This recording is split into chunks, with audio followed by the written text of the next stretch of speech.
Assalamualaikum warahmatullahi wabarakatuh. Saya Gunawan Rasid, Ketua Laskar Anti Korupsi Indonesia Kabupaten Bandung Barat, merupakan bagian dari warga Bandung Barat, merasa terusik dan agak sedikit tersinggung oleh pernyataan Sekda Jawa Barat Pak Herman. Saya ada di TPPAS Sarimukti. Di sini ada 4 zona. Zona 1, 2 itu sudah full.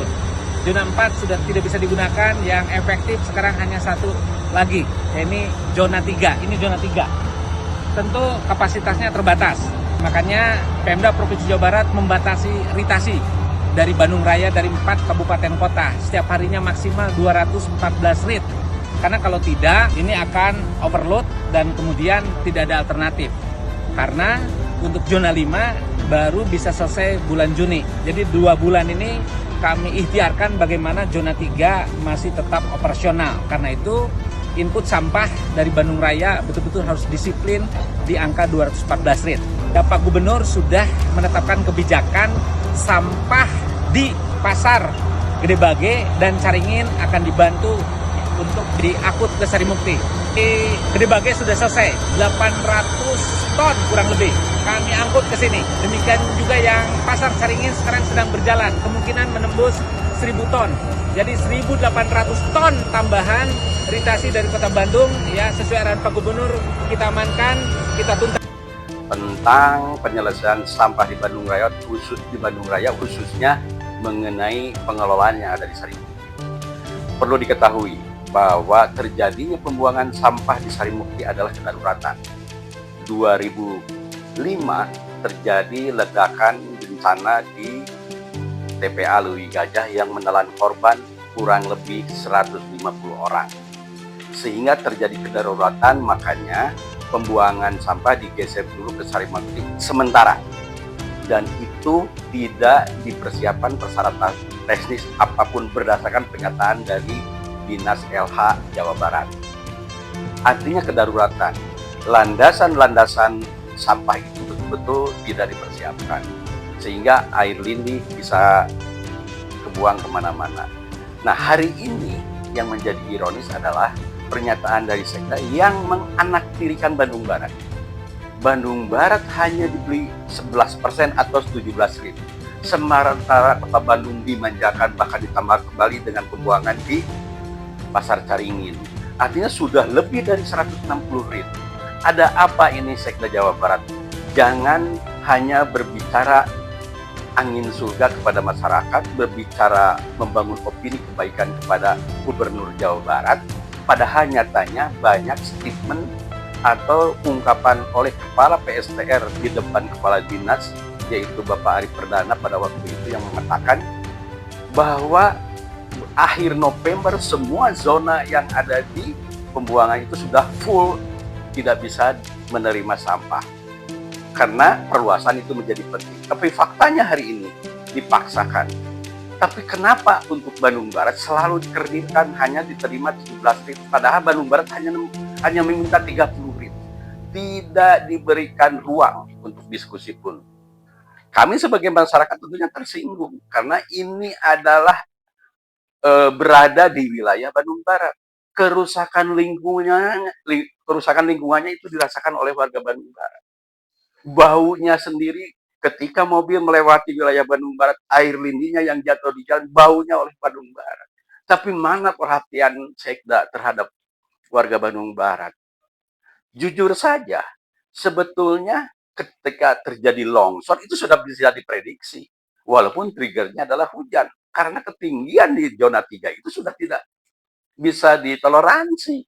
Yang kedua yang lebih ironis, di situ ada pemulung lebih dari 400 yang dibiarkan juga. Bahkan itu seolah-olah sudah didata. Hari ini dipertontonkan oleh Sekda yang sedang ngambil pemulung itu lebih dari ratusan. Ada apa ini? Kan itu tidak boleh.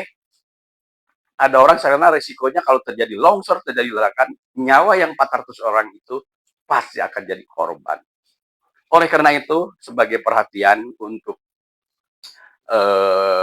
pemerintah Provinsi Jawa Barat, khususnya Kang DM, ini betul-betul harus diperhatikan karena di situ ada kerusakan lingkungan, ada dugaan korupsinya, karena perluasan itu tidak mungkin terjadi karena verteknya tidak mungkin bisa keluar.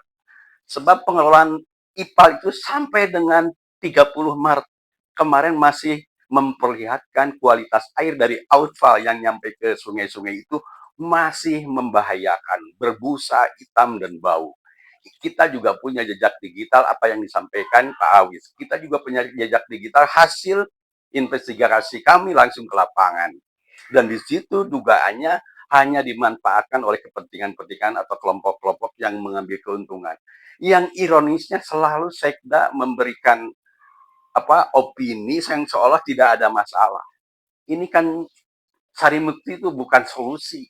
Saya pernah mengusulkan pada waktu audensi dengan Dinas EDA, daripada perluasan yang mencapai puluhan miliar, lebih baik berikan alat teknologi tepat guna kepada kabupaten kota. Berikan sebagai trigger untuk pilot project, karena orang-orang pinter di Jawa Barat itu banyak. Di kita ada ITB, di kita ada PTDI, di kita ada PT Pindad. Kita juga di Jawa Barat ada IVB, semua ada ahli. Kenapa tidak berpikir untuk menyelesaikan sampah? Sekali lagi, Bandung Barat bukan tong sampah. 1,8 juta orang itu bukan tikus. Ini yang harus diperhatikan. Dampak lingkungannya, dampak kerugiannya. Oleh karena itu, saya berharap Kang Deddy Mulyadi sebagai gubernur, tolong fokus dan ambil pendapat dari masyarakat yang memang betul-betul peduli, bukan yang berpikir pragmatis, berpikir kepentingan daerah. Jangan hanya dinabobokan oleh laporan-laporan dari Sekda, dari Dinas LH. Kita cek fisik. Saya berani mengkompetisi karena jejak digital saya ketika saya survei ada. Dan hari ini urusan IPAL di TPK Sarimukti tidak bisa diselesaikan.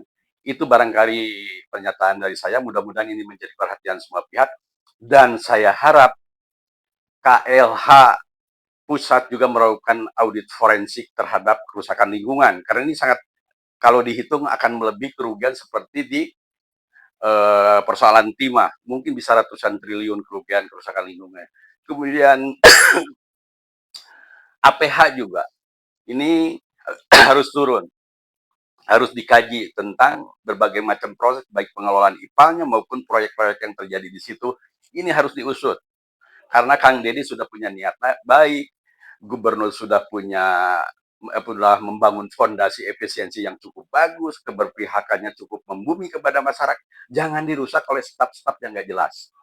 Dan ini harus dibantu oleh semua stakeholder yang dari luar. Itu saja dari kami, mudah-mudahan ini bermanfaat untuk semua pihak. Wassalamualaikum warahmatullahi wabarakatuh.